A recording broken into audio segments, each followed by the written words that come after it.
Good afternoon, everyone. Welcome. Welcome to a field hearing of the Senate Committee on Commerce, Science, and Transportation. This is a field hearing on the Take It Down Act, ending big tech's complicity in revenge pornography. I want to start by thanking the University of North Texas at Dallas for providing the venue for today's hearing, including the UNTD staff that have worked so hard behind the scenes to put this event together. I owe another huge thanks to the UNTD Dallas campus police and the state troopers who are providing security this afternoon. Thank you. And of course, thank you to our witnesses for testifying today and to our audience for taking the time to be here in person. If you are a victim of revenge or AI-generated explicit imagery in the internet age, your life changes permanently. You most likely are a woman or a young girl. And you most likely have been targeted by someone you know.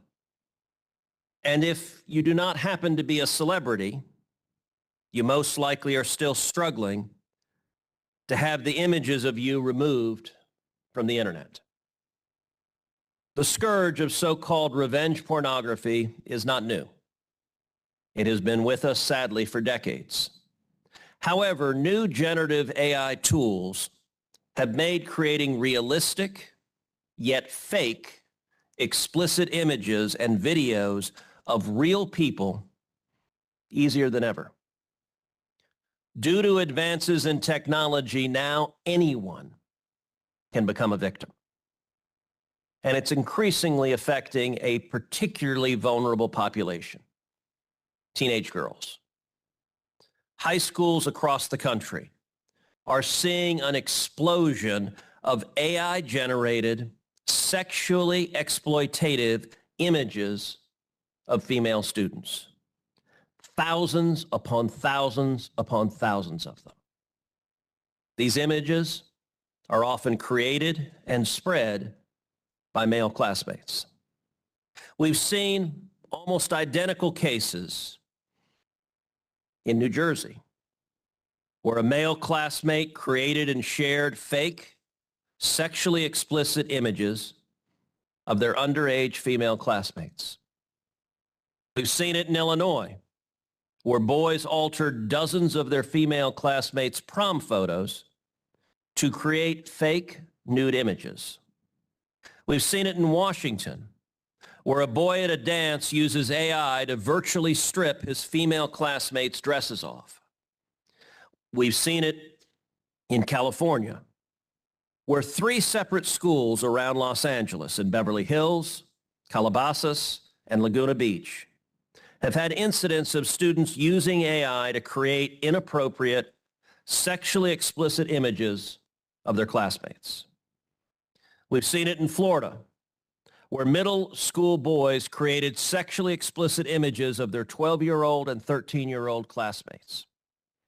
And we've seen it here in Texas, where a boy targeted a group of female friends and shared realistic but fake sexually explicit images. In each case, this cruel filth was then sent to classmates, further exploiting and embarrassing the victims. I suspect that there are many, many more instances that are never reported to law enforcement and that don't make the nightly news. State lawmakers across the country have been taking action, including here in Texas. But the online nature of these would-be crimes demands a federal solution to provide peace of mind to all victims. That's why earlier this month, I was proud to join with Senator Amy Klobuchar, a Democrat from Minnesota, to lead a bipartisan group of 14 senators, 7 Republicans and 7 Democrats, to introduce the Take It Down Act. Also joining me last week in introducing this legislation were Senators Shelley Moore Capito, Richard Blumenthal, Jackie Rosen, Cynthia Lummis, Ted Budd, LaFonza Butler, Todd Young, Joe Manchin, Bill Cassidy, John Hickenlooper, Martin Heinrich, and John Barrasso. Since then, Senators John Thune, Roger Wicker, and Marco Rubio have all joined with the effort as well. And there is a companion bill underway in the United States House being led by Representative Maria Salazar.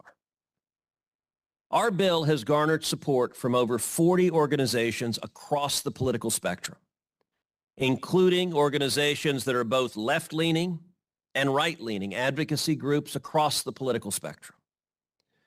It's garnered support from unions, from law enforcement, and from industry. As the support for this bill plainly indicates, this is not and should not be a partisan issue. And it is imperative that Congress act quickly to protect the victims. The Take It Down Act will make it a federal crime with real jail time for publishing online non-consensual sexually explicit images of another person, with heightened penalties if the victim is a child. This applies even if the image is AI generated, and it also applies in cases where the original image was created consensually, but the depicted individual did not consent to its publication. It also makes it a crime to threaten to publish these images online, thereby covering the associated problem of sextortion, which we're seeing more and more targeting young people. In addition, the Take It Down Act is the first of its kind to incorporate a notice and takedown requirement for social media and other websites that allow users to post these images. This means that TikTok and Twitter and Snapchat and Instagram will have processes in place to receive and to immediately act upon complaints from victims. Notice and takedown is a critical remedy for victims who want the images and all the copies of them removed so they don't spread further, especially in cases where the victim may not even know who initially posted the images. As the Supreme Court stated in a 2014 case concerning restitution for the possession of child pornography, quote, "Every viewing of child pornography is a repetition of the victim's abuse." This is no less the case for victims of non-consensual, so-called revenge pornography, and for victims of realistic but fake, computer-generated, deep-fake, sexually explicit images. While many social media companies purport to have a zero-tolerance policy for posting non-consensual sexual content, in practice, it can be very difficult for victims to file reports to have the images removed. The Take It Down Act ensures that social media prioritizes reports from victims, and if they don't comply, it empowers the Federal Trade Commission to pursue enforcement actions. The Take It Down Act has been referred to the Senate Commerce Committee, where I sit as the ranking member. It is one of my top priorities that this bill be placed on the next committee markup so that it can be passed out of committee and that it can receive Senate floor consideration as soon as possible. I now want to introduce the witnesses who are here today for this hearing. We are honored, in particular, to have testifying two 15-year-old victims of AI-generated sexually exploitative images. We have Ms. Franchesca of Westfield, New Jersey, and we have Ms. Ellison of Aledo, Texas. Almost unbelievably, both of them were victims of this heinous activity in the very same month, October of 2023, while living nearly 2,000 miles apart. Today, they are together in person for the first time to ring the national alarm bell, to tell their stories on the growing spread of deepfake, sexually exploitative images of minors, nearly all of which are targeted at young girls. Being a victim of this horrendous practice is deeply traumatic. Choosing to speak out about it on a national stage with TV cameras requires another level of courage and verve. Thank you to both of you for being here. I know it's not easy. Thank you for telling your story. Thank you for having the courage to tell your story for other young girls and other young boys who might be victims of this going forward. Both Franchesca and Ellison are accompanied by their equally tenacious mothers. Ellison's mother, Mrs. Anna McAdams, will also be testifying today. I am also pleased to have here today another Texas resident, Miss Holly Toups, who was the victim of non-consensual intimate image publication over a decade ago. Let's be clear. Holly has been fighting for over 10 years to get her images taken down from the web. This is inexcusable. It is well past time that Holly and other victims of so-called revenge pornography see justice. Finally, I'm honored to be joined by two other tireless advocates. Ms. Andrea Powell, who has over 18 years of experience advocating for survivors of trafficking, sexual exploitation, and sexual abuse. And also Mr. Stefan Turkheimer from the Rape, Abuse, and Incest National Network, or RAIN, which is also a supporter of the Take It Down Act. Thank you all for taking the time to be here today. And I'd now like to recognize Ms. Powell to give her opening statement. Dear Senator Cruz, thank you for having me here today. Again, my name is Andrea Powell. I am an expert and advocate on sexual exploitation, human trafficking, and image-based sexual violence. For the past 20 years, I've worked alongside more than 2,000 survivors to create safe homes, support law enforcement and medical interventions, and support both child and adult victims and advocates for critical policies such as today that will give survivors access to protection, justice, and healing. I am the author of Believe Me, an advocate's account of finding justice for victims of sex trafficking, and a founding partner to the first survivor-created AI facial recognition solution to technological deepfake abuse, Electo AI. I am here today to speak on the most pervasively rising form of sexual violence harming women and girls, which is known as deepfake abuse. As a survivor of sexual assault as a teenage girl from Central Texas, I never thought my silence in the face of my own abuse was a privilege. I never told anyone. That was my choice. Today, I'm standing up for survivors of what is known as image-based sexual violence, which by design humiliates victims by showing the entire world their abuse, often before they even see it. However, very few of the resources to ensure their abuse images are removed and never again uploaded. Meanwhile, their abusers continue to share and degrade them with little to no recourse. The term deepfake abuse is in fact a term coined by Reddit user in 2017 who went on to create what is arguably the largest sexually explicit website, Mr. Deepfakes, where women and girls are exploited. It is one of 9,000 such websites hosted by Google. There is nothing fake about the pain that deepfake abuse causes. In 2022, nurse practitioner and candidate for the Virginia House of Representatives, Susanna Gibson, was harmed in this way when her non-consensual real videos of her with her husband were distributed and then reported on by the Washington Post, creating a roadmap to her abuse. Rather than being treated as a victim of sex crime, Susanna was exploited by the media, the public, and those who shared her content. Shortly thereafter, deepfake abuse content of Susanna was also online. She lost her job, her candidacy, experienced terrifying threats to her and her family at their home, and almost took her life. In order to get her content down, Susanna, like many, could not rely upon law enforcement because there were no laws to protect her.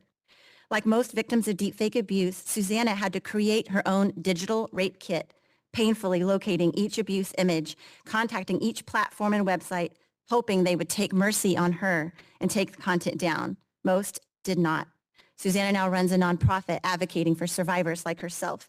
Breeze Louis considered ending her life when her former partner created both non-synthetic and deepfake abuse images of videos of her.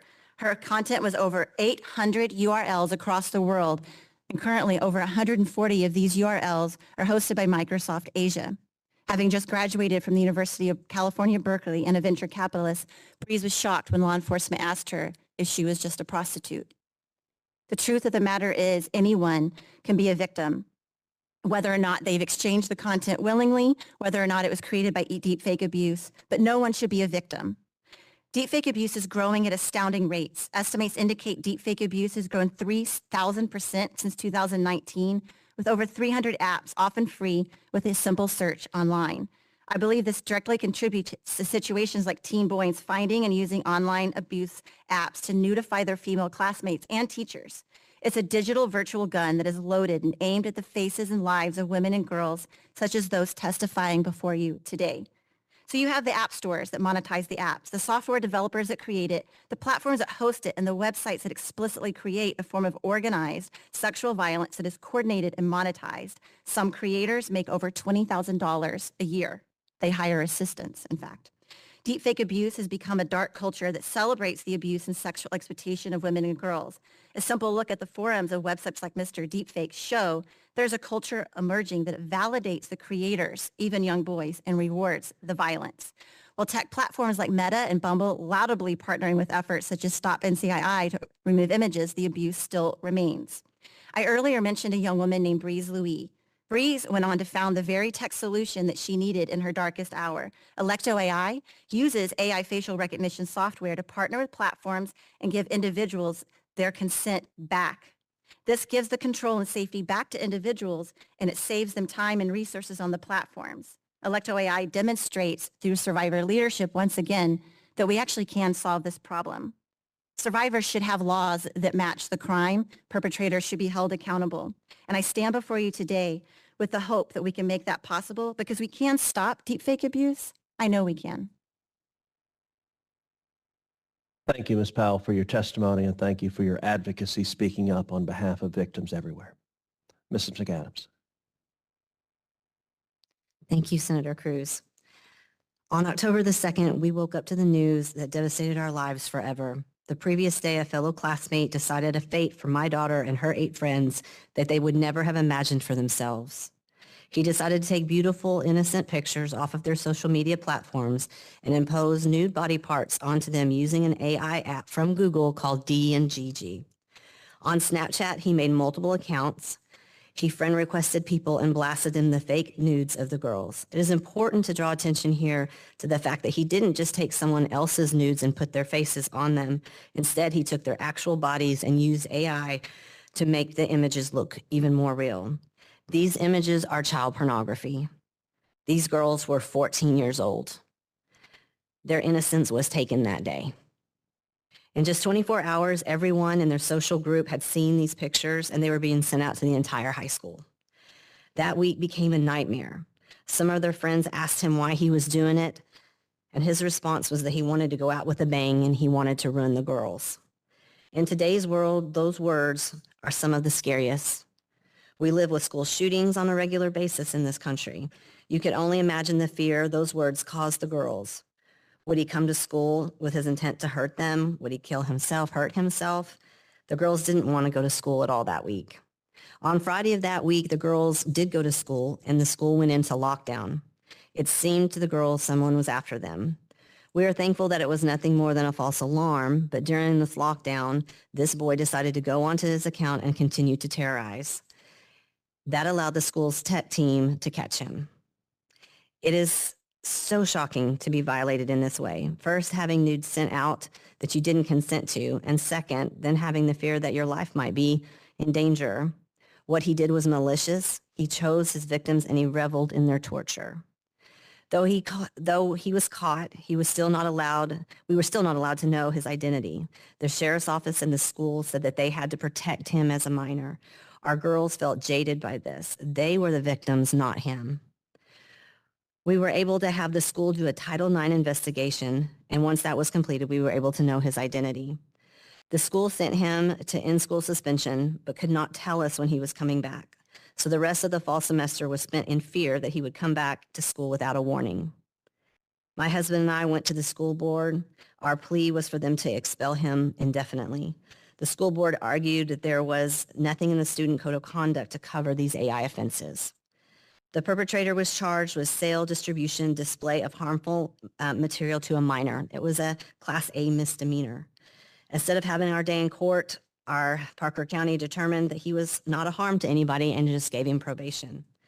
When he turns 18, his record will be expunged. He will walk away unscathed. However, our girls will forever live in fear that when they apply for a job or go to college, these pictures might resurface. He chose a fate for our daughters that we cannot change. There needs to be consequences for what he did. If we do not have stricter laws and punishments for this type of crime, it will only increase. We are thankful that our girls have family, friends, counselors who support them. They will come through this. If the girls didn't have this support, it could have turned into something worse, something unimaginable, like mental breakdown or even suicide. This is why the Take It Down Act is so crucial. This bill will hold even minors accountable for jail time for this crime. And it would require Snapchat and other social medias to take those images down after 48 hours. As of 2 weeks ago, Snapchat had not responded to the warrant issued by our sheriff's department, nor to any of the requests that we made as parents online. When I met with Senator Cruz's office 2 weeks ago, they were able to get a hold of Snapchat and get the accounts and images taken down. It took 8.5 months. If we had been Taylor Swift, it would have come down immediately. This bill will give us a voice that we did not have before. Thank you. Thank you, Mrs. McAdams, and thank you for your ferocious defense of your daughter. Ms. Berry. Thank you, Senator Cruz. I was 14 years old when a fellow classmate created AI nudes from just an innocent photo on Instagram. I was 14 years old when I was violated all over social media. And I was just 14 years old when I feared my future was ruined. October 2nd, 2023, I had woken up to multiple messages from a friend notifying me that photos were circulating social media. Not just any photos, pictures from a past Instagram post with a nude body created by an AI app upon mine. Fear, shock, disgust, and disbelief were some of the many emotions that filled my head in that moment. I was left speechless as I tried to wrap my head around the fact that this was occurring. Having to admit to your parents was shameful as I still felt responsible and began to blame myself. As I attended school, I was fearful of the reactions and opinions people had. We live in a society that is built on social media, so I had been convinced at least the whole school had seen these images. And to this day, the number of people that have these images or had seen them is still a mystery. As it took 8.5 months to get these images off of Snapchat, that doesn't wipe the photos off of people's devices. Every day, I will live in fear that these photos will resurface or someone could easily recreate. As these pictures were being passed around, I still attended school and was expected to act like all is well. I felt unprotected walking through school. Safety was never a concern of mine until these photos spawned. The school was little to no help. As I said, it was out of their control. The spread of AI nudes is unpunishable because it isn't considered child pornography. But as a victim of AI deepfakes, it has created a tremendous amount of pain, and this is why I come here and share my testimony. My goal is to prevent any other student from undergoing this issue. Cases of students, female and male, are appearing every single day, and the people behind this malicious act do not have any consequences. My intent is to give victims a voice they never had and hopefully turn this horrible situation into something good. Thank you. Thank you very much, Ms. Berry. Ms. Mani. First off, a huge thank you to everyone who has taken time out of their insanely busy schedules to be here. It means a lot to me to be able to share my story and ask you to do the right thing by putting laws in place to protect women and teenagers like me. On October 20th, I found out that a few of my classmates created AI nude images of me and other girls in my school without our knowledge and our consent. Now, what is consent? Consent is clearly and willingly agreeing to something without any pressure. Well, we did not agree to anything. Despite not seeing the images ourselves and hearing assurances that they have been deleted, what happened on October 20th to me and the other girls is unacceptable. No child, teenager, or woman should ever experience what we have experienced. I initially felt shocked, then powerless and angered by the absence of laws and school policies to protect us. Now I am determined to push for reforms. The obvious lack of laws speaks volumes. We girls are on our own, and considering that 96% of deepfake AI victims are women and children, we're also seriously vulnerable and we need your help. This meeting proves that the politicians here today, regardless of being Democrats or Republicans, genuinely care. Their fathers, mothers, uncles, brothers, and many more. They understand how urgent it is to fix this mess. Coming together to tackle the misuse of AI is super important. So huge thank you to everyone here, and even those not here but backing the newly introduced AI bill or thinking about supporting it. I'm 15 now. What happened to me at 14 could happen to anyone. That's why it's so important to have laws in place. I'm not here by choice. You know, discussing legislation isn't exactly my ideal way to have fun on a Wednesday afternoon in June. But I know my voice matters. Without Senator Cruz's bill, we'll continue to have teens making AI deepfake images of girls. But AI is not just a toy for bored teens. It's also a tool for predators, and that's really not okay. To wrap this up, this issue is pretty black and white. Creating AI deepfake nude images without consent should be illegal, and it's not okay. And it's the adult's job to protect us with laws and our job to learn how to protect ourselves by protecting our image. In conclusion, while we've been focusing on the challenges and potential misuse of AI, it's important to recognize that AI is not all so bad. It's a fascinating and rapidly advancing technology that has been significantly benefiting our society in the healthcare and science arena. It's crucial, however, that we approach AI with a balanced perspective. We need to educate ourselves about its capabilities and limitations, ensuring that we evolve and grow alongside this technology.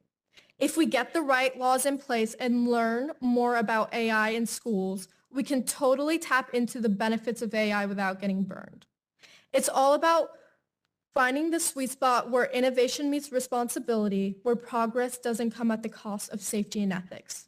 So there you have it, my Wednesday plea for change. I hope I didn't take too much of your time and that together we will make the digital world a safer place, not just for me, but for everyone out there. Thank you.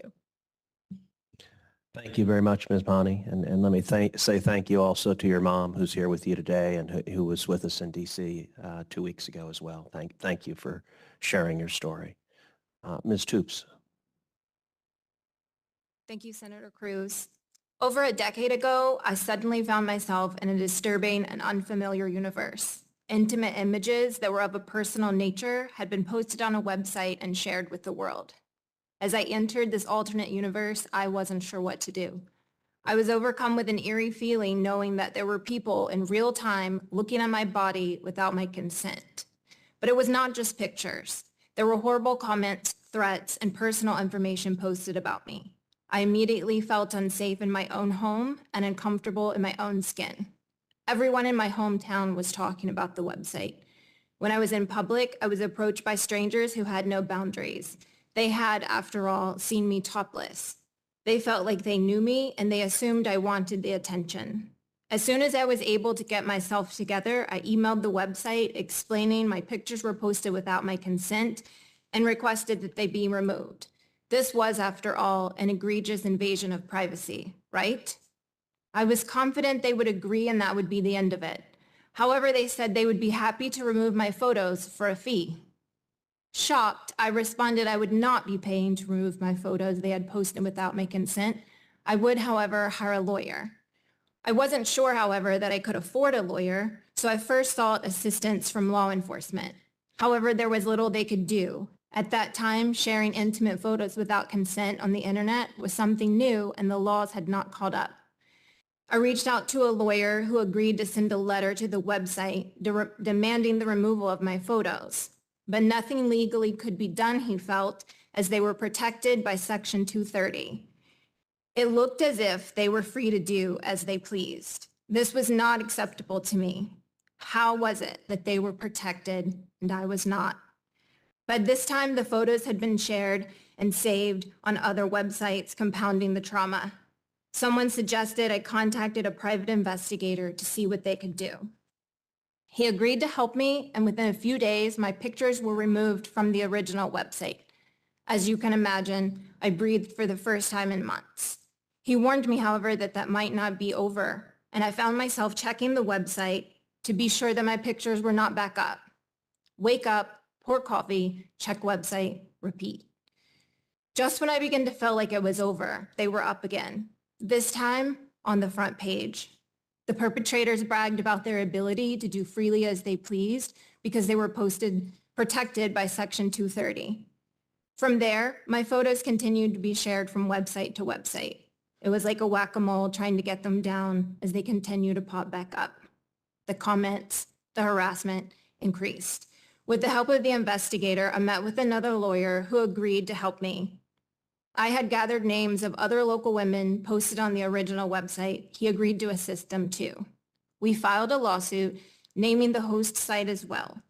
Unfortunately, at that point, when I chose to stand up for myself and fight for my privacy, the harassment got worse. The original site was eventually shut down by the courts and the site owner identified. After some time of wallowing in depression, I became angry. This could not stand. I reached out to my state representative, which led me to connect with then Texas Senator Garcia and Texas State Representative Gonzalez. I had the honor of contributing to Texas passing the Relationship Privacy Act, aimed at safeguarding Texas from this unwarranted harm. While they were able to determine who started the website, I was never able to confirm who posted my photos and how they got possession of them. For months after, I checked the internet every day to make sure my photos were not there. Every day it controlled me.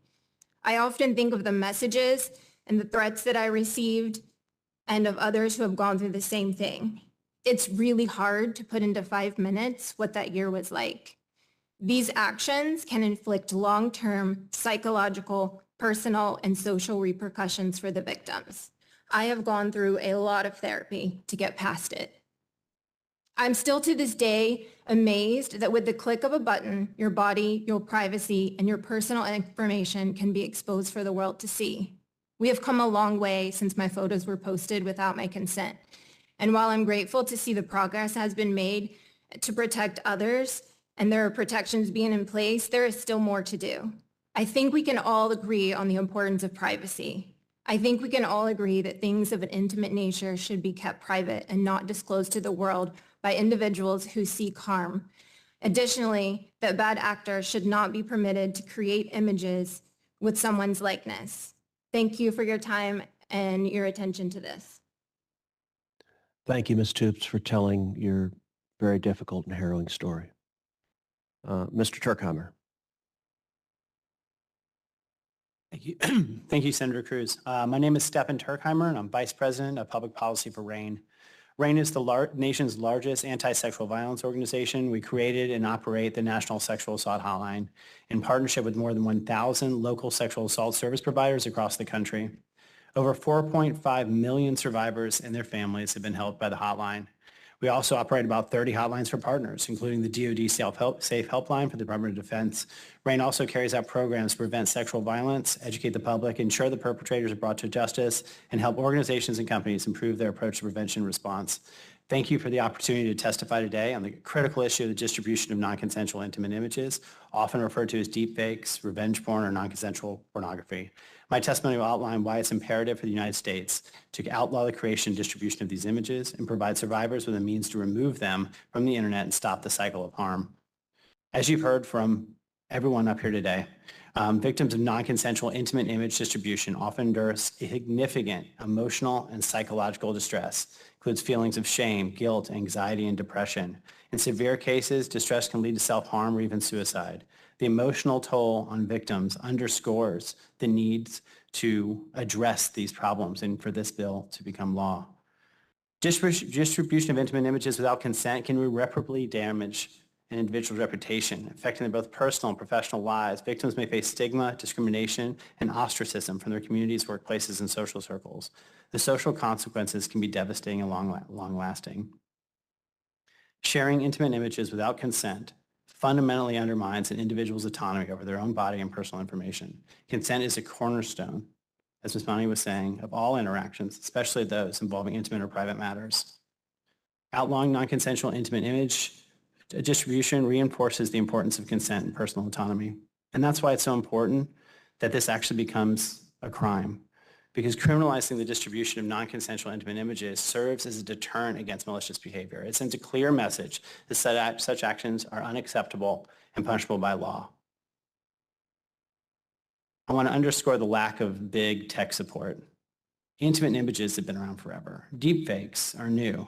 It's the easy creation and distribution of these images that's created the real problem. We are standing on a precipice of proliferation of these images. We know how harmful they can be. But right now, there is nothing requiring the tech companies to fix the problems that they facilitate. Last week at the press conference, I told the story of a federal prosecution for identity theft. A woman had been in a brief relationship with a Navy captain and shared images of herself in the context of that relationship. After the relationship ended, he created a Facebook profile of her, friended all of her friends and new coworkers, members of her softball team, people at her gym, and shared those photos and more with them. There was enough evidence for a federal prosecutor to bring the case and for the jury to convict this person of identity theft.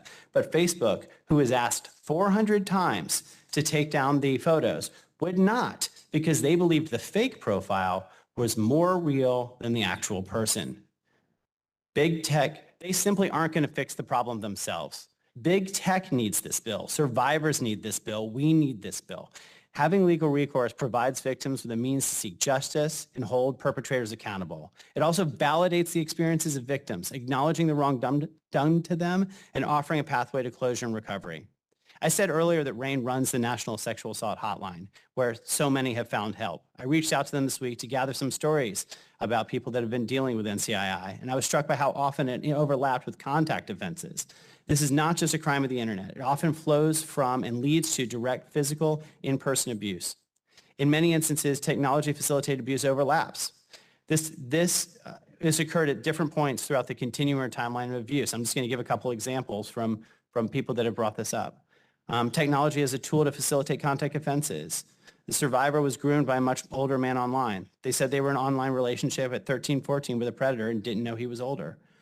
Technology used during abuse. The foster dad filmed himself hurting the visitor and also took photos of them.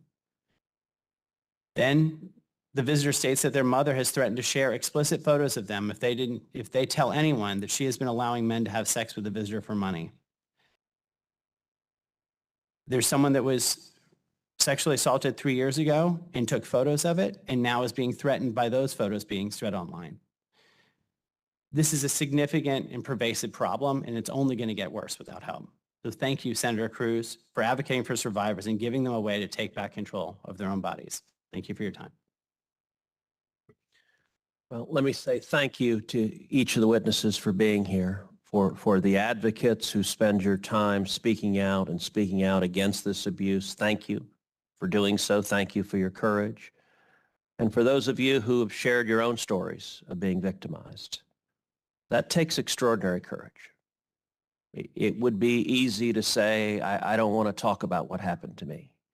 And you've each made the decision that you're not going to do that. You're going to take the harder path of describing the pain and the hurt and what happened. And in doing that, you're making a difference. You're making a difference for young people. You're making a difference for women. You are making a real step to protect others and hopefully to prevent them from going through what you've gone through. I have to say, as the father of 2 teenage daughters, I'm horrified by what has happened to you. And I hope that your telling your stories will help build momentum to drive Congress to act. It's well past time to talk about this. We need to act. We need to take up this legislation. We need to vote on this legislation. We need to pass it into law. And I believe there needs to be real and serious consequences, criminal consequences, for doing to you what has been done to you. I want to ask each of you briefly a question. How important do you think it is to hold big tech and websites accountable for taking the content down? So I think it's immeasurably important because I've met with now over 50 survivors of image-based sexual violence, both adults and minors, and a mix thereof. And we identified 3 core areas of desperate need. And the number one resoundingly is having their images removed, because when we think about traditional offline sexual assault, which is also horrific, there's a post-traumatic stress factor, right? But you can't be post if you're always worried about the future of your violence being exposed online. As I've mentioned, there are technological advances, Meta with Stop NCII, but we need to do more. And we also need to recognize that there's ever emerging smaller actors and websites, and they too should be held accountable. So I think without that, and I've been told directly by tech companies, without legislation, they will do nothing. And it's not that they're heartless, it's that they're trying to avoid the Communication Decency Act Section 230, which my colleague here had mentioned earlier. So it's really about bringing technology and law together to support and listen to survivors. Ms. McAdams. I think, like what she said, it is very, very important that we hold them accountable. Like I had mentioned, this boy is going to go on with life and never going to be fazed by what he did, but the girls will live in that forever. And I like what you said about being re-traumatized every time you think that those images might be out there. So if we need, as just common people that live every day, we need to be able to get a hold of these tech companies and get them to take our images down and not have to know someone in order to protect our children. Ms. Berry. I think it's extremely important because as a victim of AI deepfakes, it has took a toll on my mental health, and AI crimes are just increasing and they're getting more accessible and more normalized. And so far, there's not much that us as normal people can do. So holding tech companies accountable for allowing these images to still be up is really important. Ms. Bounty. I think, yes, I think it's important that they're held accountable. However, if they have joined us, realizing it's the right thing to do, but if they don't join us, it's shown that they should be held accountable because all those photos and pictures will live on their websites forever.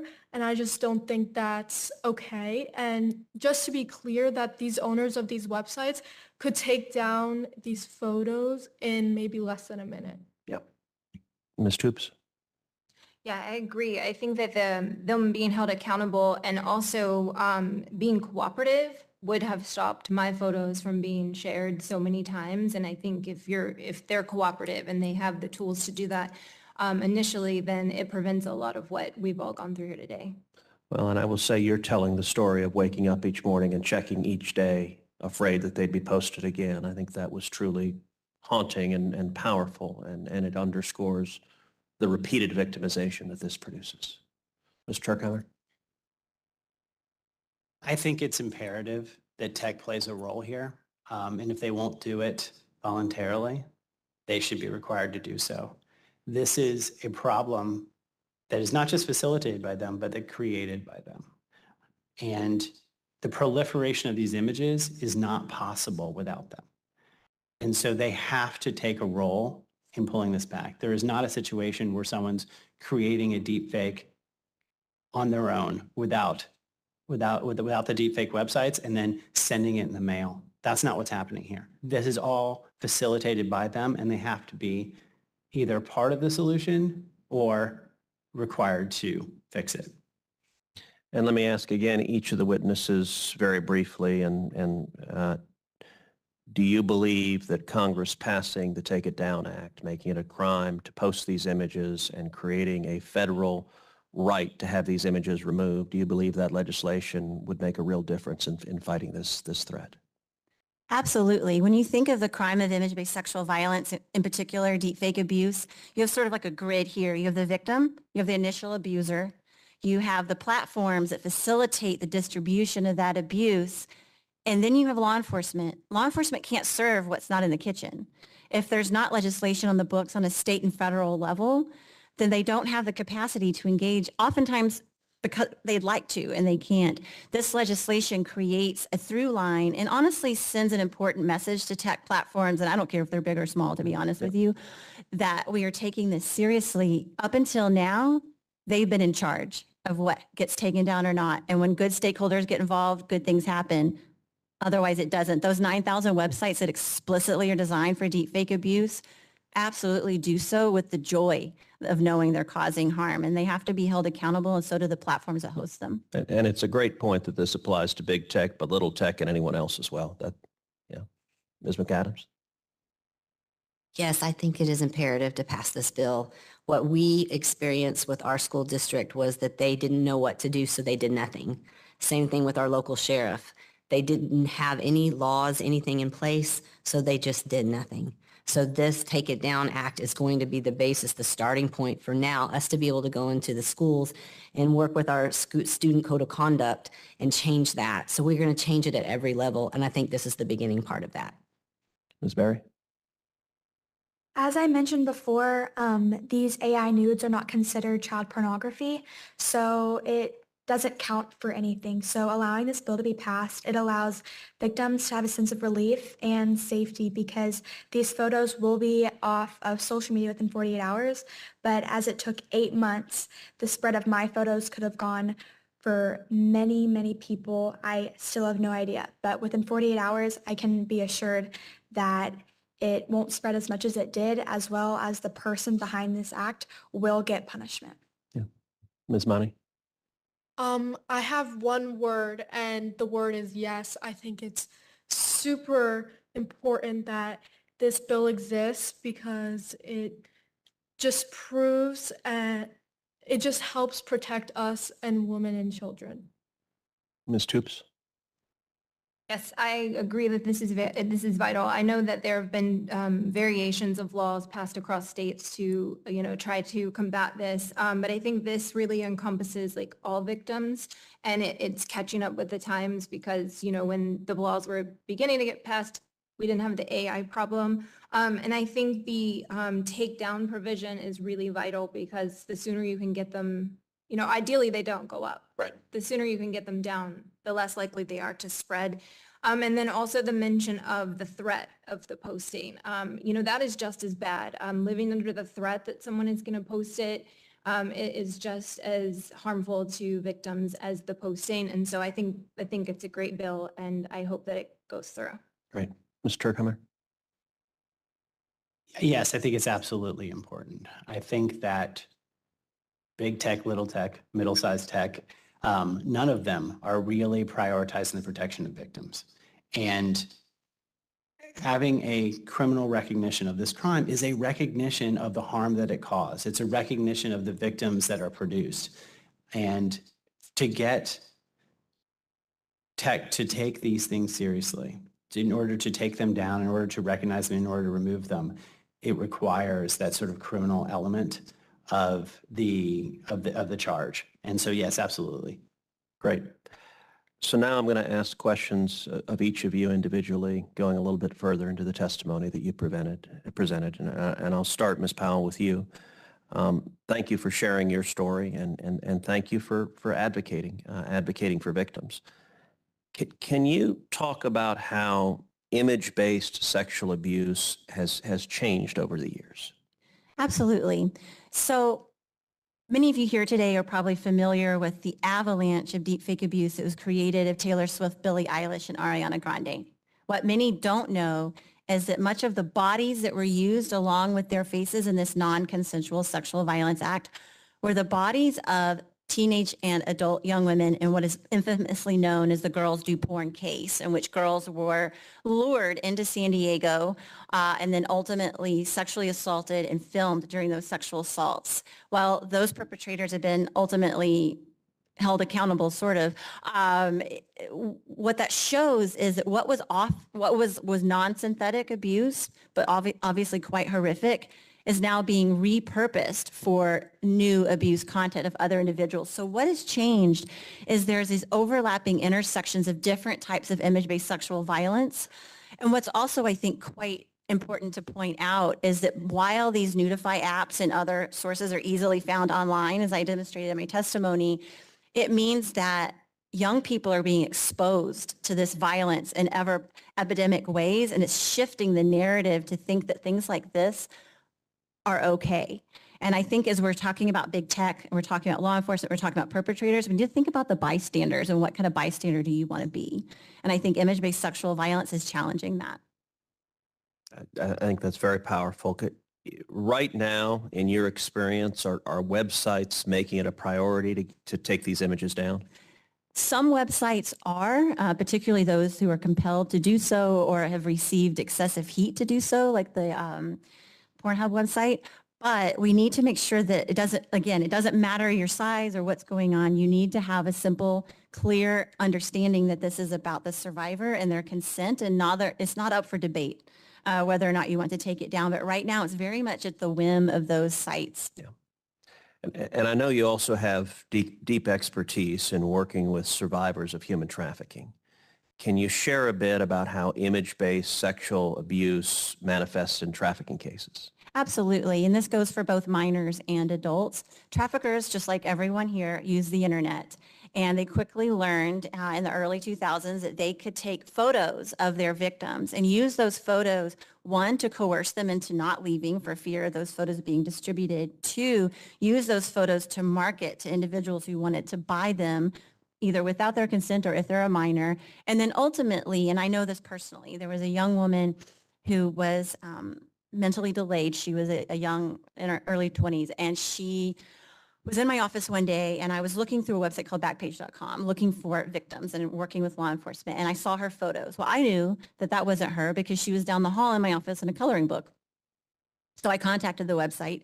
They basically laughed in my face. I contacted law enforcement, and they said, "What's the big deal? You got her out anyway." And what I responded was but the reason they're using her photos is because she looks very young. And 2 months later, a 16-year-old pregnant girl walked into my office, and she was the girl the trafficker was selling. So they were manipulating her images long after she was out of her trafficking situation. So when we think about, it's a coercive control. If you think something horrible is going to happen to you, it's more likely you'll stay in a bad situation, particularly if you're a child, for fear of not wanting more bad things to happen. And so that's how I see the intersection and where I think we need to have a coalescence of advocates and leaders in this conversation. Thank you, Ms. Powell. Mrs. McAdams, thank you again for sharing Ellison's experience. Thank you for everything you're doing to making sure that this never happens to anyone else's daughter. You said that you first learned these images were being distributed on Snapchat. Can you talk more about your experiences reporting the images of your daughter to Snapchat and what kind of response you got? Yes. So we started with the school, of course, and letting them know, and then went to Snapchat. Once we had figured out who the young man was, we pressed charges with the sheriff's department. So we did a warrant. And then I continued to go onto Snapchat and try to get somebody to respond. So you can't talk to anybody. You really can't email anybody. You just send in a form and you kind of explain what's happening. And then you never hear back from them. And I was told by the sheriff's department that don't expect to hear back. You're probably not going to hear anything back, even though we did a warrant. So we really felt like our hands were tied. We weren't going anywhere. We were getting no response. Well, and I will say, and you told this story some when you and I sat down in my office along with Ellison 3 weeks ago, and right before we introduced this legislation. And we sat and you told your story to me of what had happened. I asked in the course of the conversation, I said, "Are these images still up?" And you said, "Yes, they still won't take it down. I've been trying for 8.5 months and they won't take it down." And I turned to my team that was in the office and I said, "I want you to get on the phone with Snapchat this afternoon. And if need be, put me on the phone with the CEO of Snapchat and we are going to get these pictures taken down right now." Within an hour, they were taken down. Now, frankly, it is ridiculous. It should not take a sitting senator getting on the phone to pull those pictures down. You should have the right, if Ellison were a global music star, if she were Taylor Swift, this would be pulled down. And they should be pulled down of Taylor Swift.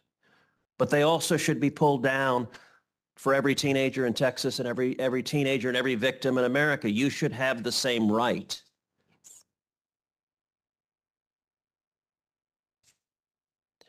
And what's infuriating also is that demonstrates Snapchat knows exactly how to pull it down. It wasn't difficult. They didn't have any confusion about how to do it. It just, when you complained on behalf of your daughter, it was not a priority for them. That needs to change. You also talked about the school's response to this issue. How did the school communicate to you and to the other parents about what happened? They really didn't. That was the hard part of it, was we really had to be, I had to kind of be that mama bear, constantly calling, constantly asking for meetings. My husband and I went to the school board. I mean, I couldn't get a response back from them. It took weeks and weeks for them to actually get back in touch with me. And we've still been working all semester. I've been trying to get with them to just write something in the student code of conduct. So we're kind of ahead of this if it happens again.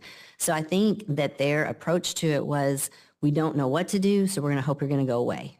And so that approach can't be how they attack it. Ellison and the girls were the third case that I know of. I'm sure there's more at the school, but all of those were just kind of swept under the rug because they didn't know what to do with it.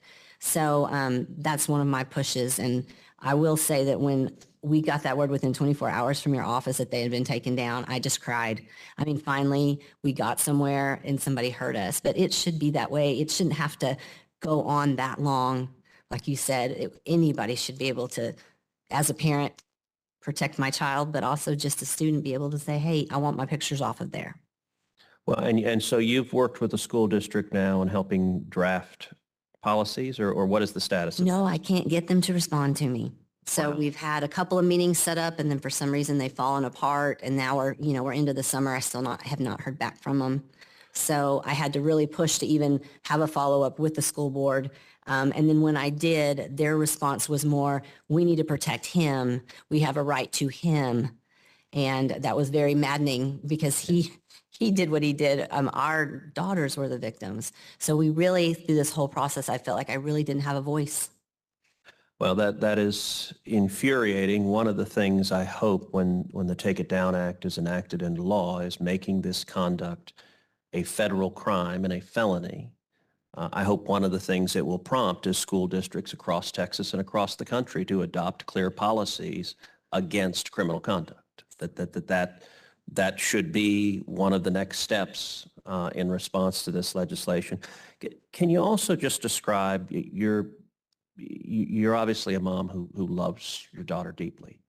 What was it like as a mom to go through this experience, and what was it like for you personally as a mom? It really was devastating, to be honest. As a parent, you always think you're going to be able to protect your child, and we had no way to navigate through this. So as she's crying, as she's going through every day, she's a very social person, loves everybody, never meets a stranger. And I just saw her kind of resort into kind of a shell and kind of become somebody that she really isn't. Since he's not been back this semester, I've seen her kind of come out a little, but she's always going to live kind of in the fear that something could appear. And then for me as a parent, I don't have any way to protect her. Anybody could do this. And so this is one step closer to, as a parent, being able to protect my child. Well, and even though the images are down from Snapchat right now, you don't know if someone has copies saved on their phone. You don't know what other copies might appear sometime in the future. Yes. Thank you. Ms. Berry, let me say, and Ellison, we've spent a little bit of time together. You've got a lot of courage. And by the way, Ellison, both you and Franchesca, y'all are doing an awesome job. You're both really articulate and brave, and you're telling your story powerfully. So thank you for both of you in particular. Ellison, tell us, how did you feel when you first found out what had been done to you? I was terrified. It was something I had never even thought could happen. And seeing that these images were on my phone, I was shocked. I was scared, and I didn't know what to do. It was terrifying knowing that these photos were going around without my consent and without my knowledge, and this was happening to my friends, and I felt hopeless. Now you had a friend group that you went through this together. How did the other girls who were targeted, how have they dealt with this? I mean, all of us were 14, 15, and we had just entered high school, and seeing that these images were going around, it scared all of us. We're freshmen in high school, and it just felt like our whole 4 years of high school was all coming down in that moment, because we'd always heard that your freshman year is most important. It keeps you on track. And 2 months into the school year, it's all fallen apart. And thankfully, I'm so blessed to have that support around me. I felt supported and I didn't feel alone. And I think having a group was very beneficial, but some of the many victims don't have that, and they don't have anybody to run to or to comfort them and help them. And I think it's really important to allow everyone to know that this is happening and you aren't alone if this is happening. Well, look, and I hope your experience of speaking out and fighting to change the law, I hope that helps you gain ownership of what happened and gain control. I think that will be part of moving on, and I hope that it is. And so thank you for doing that. Thank you. Franchesca, thank you also for being here. Thank you for your courage. Can you tell us also, when you first found out what had happened, how did it feel? What went through your mind when you first found out what had happened? Well, at first I was shocked, and, I did cry a little bit, but in the end, I was just really mad because my school didn't have any updated AI school policies, and I think that's very important, because if I had that AI school policy, I wouldn't be here sitting and stating the obvious, because AI school policies protect us in our schools, and I think every school in the U.S. should update their AI school policies. And am I right that you now know the boys who created these images? Yes. And did they face any consequences? Well, one of the boys did, what I'm aware of, he did only face one consequence, and that was being suspended for 1 day, and the other boys didn't get any punishment. And you're still going to school with the boys who did that? Yes, they are attending my classes, which is completely unfair. And I just wanted to say also that, my principal is a woman, she's a mother, and she should be sitting here right next to me fighting for laws, protecting her students against what has happened, and just the whole school administration didn't handle this job correctly. And Ellison, you also found out the boy who had developed these images, although it took some time. Is that right? Yes, sir. And he was ultimately transferred to another school, so you're not going to school with him? Yes, he was suspended for around a semester, and we were told he had the ability to come back to school, but his parents had taken him out.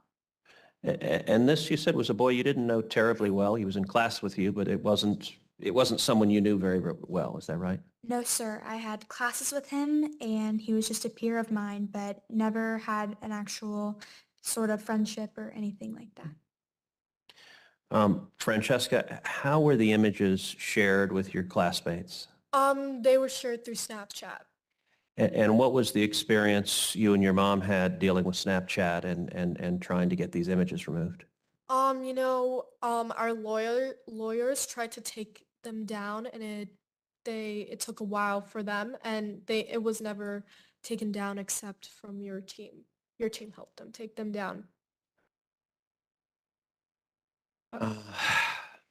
Ms. Toups, so your experience is a little bit different from Ellison and Franchesca.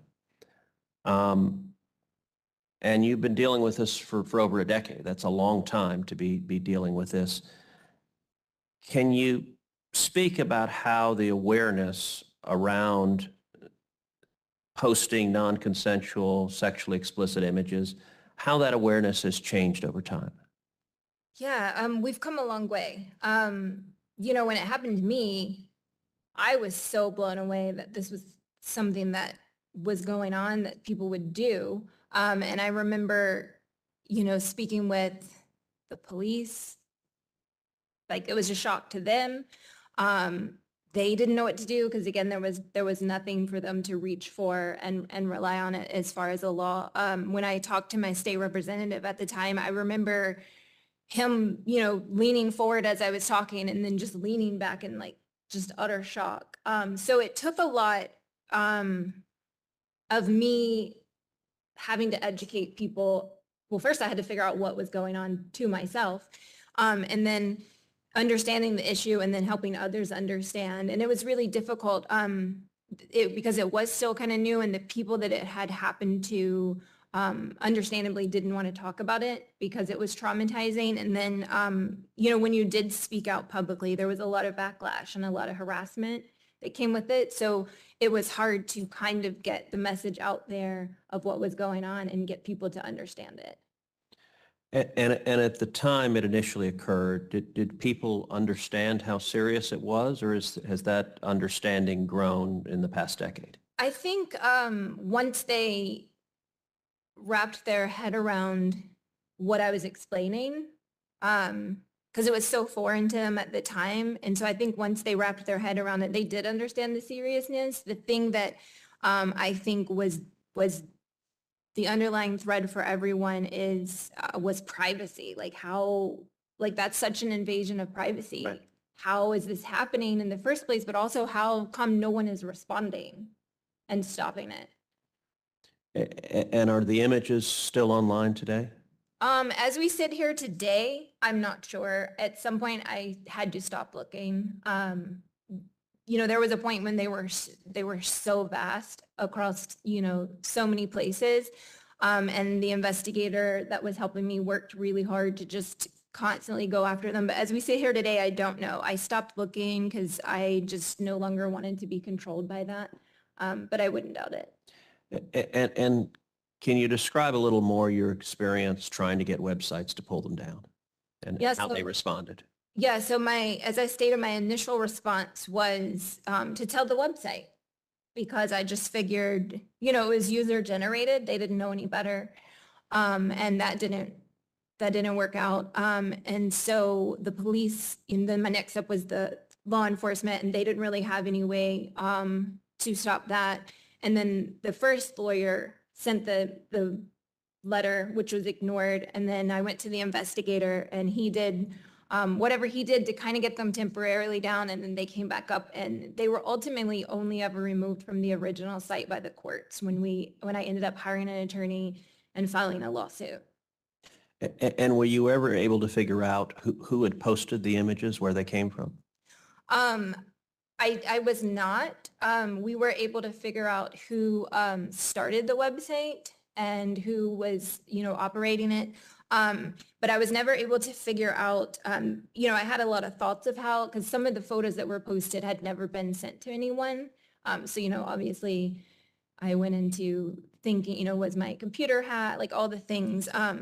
So that was, another scary thing was some of them had never been shared with anyone. But no, I still don't know. Thank you. Mr. Turkheimer, thank you for traveling to Texas today. I'm sorry it's so hot.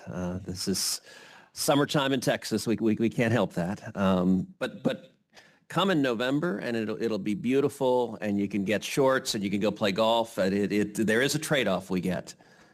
Your organization, RAIN, plays a very important role in protecting victims of sexual assault and abuse by running the National Sexual Assault Hotline.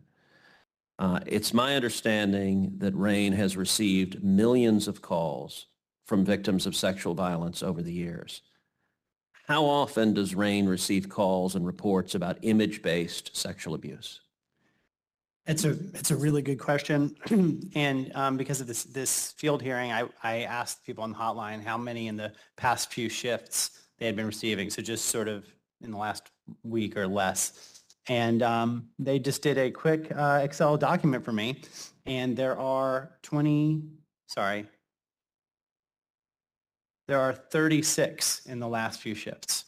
And That's in about a week. Is that the period or I'm what? not exactly sure what the exact period is, but Okay. yeah, it's not very long. It's a few days. It's not months. No, it's not months. And they talk about where that's happening to them, whether it's on TikTok or Facebook or Snapchat. There's a lot of Reddit on here.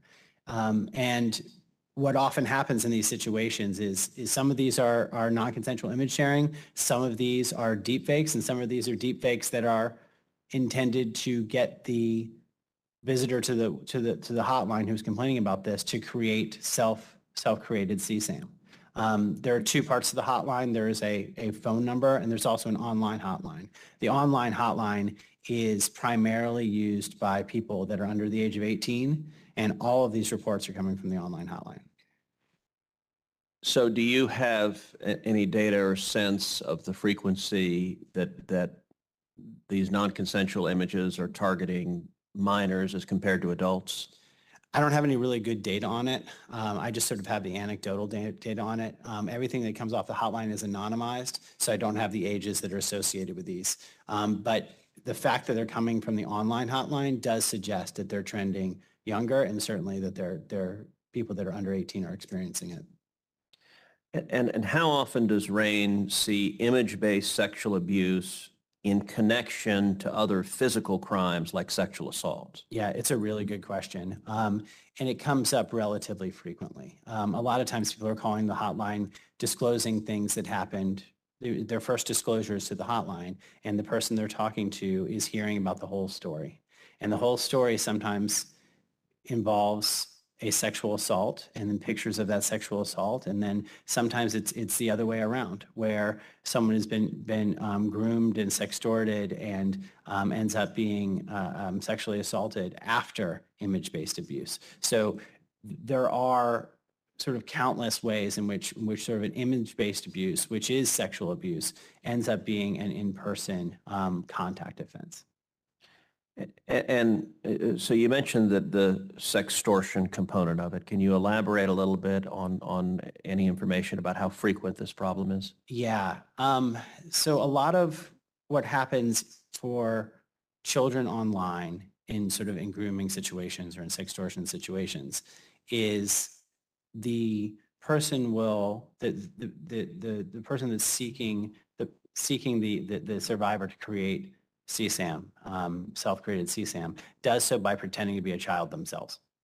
And they will send CSAM purportedly of themselves and try to get the child to create their own. And oftentimes that's difficult to do for these people. And the reason why is because a lot of CSAM is sort of marked through photo DNA. And so these sites will see it and remove it. And so there's this market to create new CSAM that is evading these censors, which is why the AI creation of CSAM is so important to these people that are looking to trade CSAM. The second part of it is then they use the fake CSAM to get kids to create real CSAM. And so you get that sort of relationship that is sort of exploding these numbers, because as people have attempted to remove CSAM from the internet, it's created this market for new CSAM to be made. And so that's sort of the kind of the economic demand that has created this supply. Well, and we've heard testimony in the Senate about teenagers targeted with sextortion, where they may have been tricked into taking an explicit photo or several explicit photos, and then the person to whom they sent it threatens to make it public to the world. And in some instances, those teenagers take their own life and commit suicide. Have you seen that potential pattern? That is something that we have seen, and it's something that's happening more and more frequently. The people that are creating the CSAM, or excuse me, the people that are soliciting the CSAM and inducing and coercing teens into creating it, don't care what happens to these kids at all. All they're trying to do is empty their bank accounts, and they will keep doing that until there's nothing left. And a lot of these kids don't realize that there are ways back from this.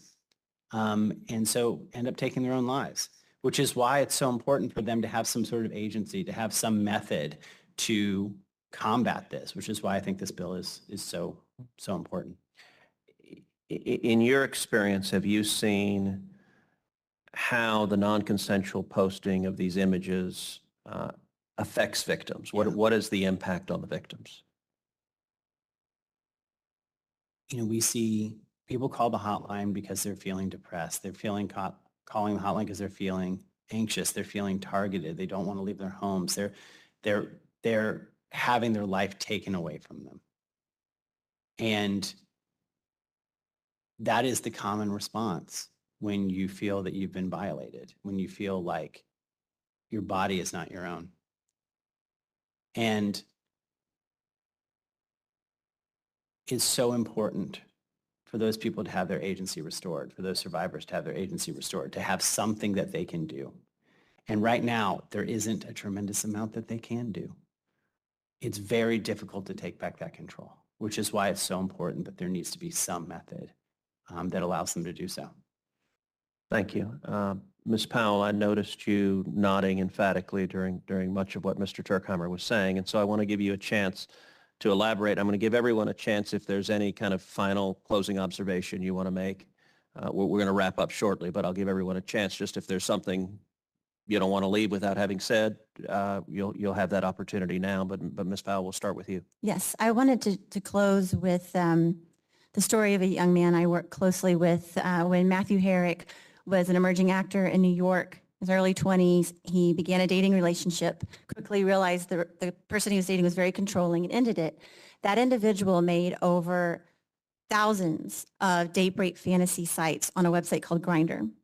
Matthew tried to get the content down, and as over 1,000 men, like 1,100 men came to his house, his work, attempting to assault him, the more he ran, the more he screamed, the more they thought it was part of the game because of the way the ads were written. Wow. He was targeted so badly he had to move country. He joined forces with, I believe, the most indomitable attorney in this field, Carrie Goldberg. Together, they went all the way to the Supreme Court trying to get Matthew's content off Grindr. To this day, it's still there. And he is an internationally renowned advocate, still living in fear. And he's one of the bravest people I know. And I'll close with this. There was another young woman who was desperate as a young actress, had $50 in her bank account, was told by a photographer, take these images and I'll pay you, but no one will ever know it's you. They even signed a document. Within 2 years, her images were all over the world and became one of the most infamous nude images on Playboy magazine. That was in the 1950s, and that young woman's name is Marilyn Monroe. We've been fighting this for that long, and it's time we actually do something.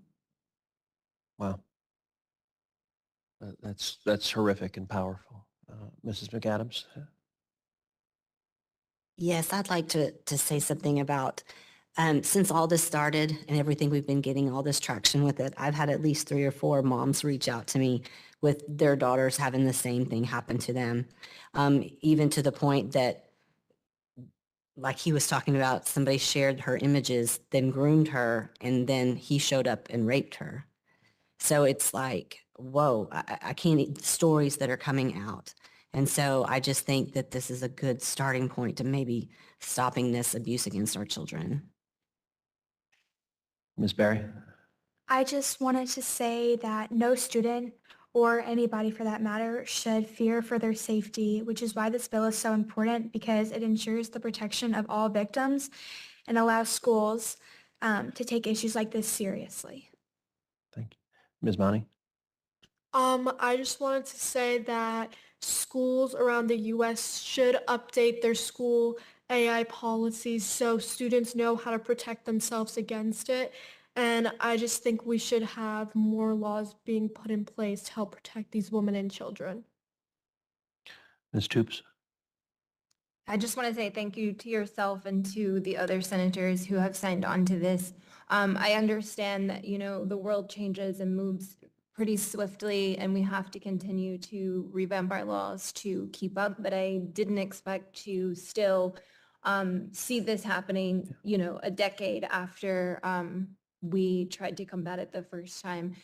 So I'm hoping that, if this federal law will cover more victims and deter more, and give, like he was saying, give people the ability to be able to be themselves again and to, take back control of their lives. Mr. Turkheimer? Yeah, I'm very grateful for your advocacy in this area, and I think that survivors, past, present, and future, will be grateful for it as well. There are not great methods for taking back control, and there absolutely need to be. And when you have a situation where, you try to upload a SNL clip that is recorded on Saturday night, and you try to upload it on Sunday morning, and it immediately gets taken down, and images that they know are child sexual abuse or images they know are sexual abuse just get replicated over and over and over again, is a situation where the platforms are prioritizing the rights of NBC Universal over people like this. And it's going to take an act of Congress to change that. Well, thank you. I want to thank all of our witnesses today for being here, and especially Ellison and Franchesca as teenagers telling your story. That you demonstrated a lot of bravery today, and I think a lot of people heard you, and that's true of all the witnesses. It's my hope that your stories remind other girls and other boys who are going through this that you're not alone, and that Americans across this country are standing with you to end this horrific abuse. As we've said throughout this hearing, image-based sexual abuse is not new. You heard from Ms. Toups that she's been fighting for justice in her case for over a decade, and your resilience is inspiring. Every witness today knows this is exhausting and an emotionally draining fight. I'm confident that the bipartisan support we have for tackling this issue will cause Congress to act and act decisively to address non-consensual sexually exploitative images online. Perpetrators will be held accountable, and victims will have an additional tool, enforceable notice and takedown. There are multiple bills pending in Congress to address this problem. Many of them are good and positive bills that I support. What the Take It Down Act does that is unique is, number one, make it a crime, a federal crime, and it addresses in particular not just actual images that are posted non-consensually, but also deep fake images that are created using AI, and it addresses both of them. But it also contains the notice and takedown provisions, and as Mr. Turkheimer was noting, there's a model we use to draw from, which is the existing laws governing copyright, and that came from the Digital Millennium Copyright Act that places a federal obligation on tech platforms that if you post a clip of SNL, if you post a clip from The Lion King, if you post a George Strait song online, you will see it pulled down very, very quickly, because Congress has put a federal obligation on these platforms to pull down copyrighted material. This bill takes that exact same mechanism, they know how to do it, and it applies it here to non-consensual intimate images, that you have the same obligation. If the individual depicted in the image has not consented, they have a right to have it removed. I'm hopeful that this field hearing will help build momentum. We have a broad bipartisan coalition behind this bill, and I'm hopeful we see in the coming weeks the Commerce Committee mark it up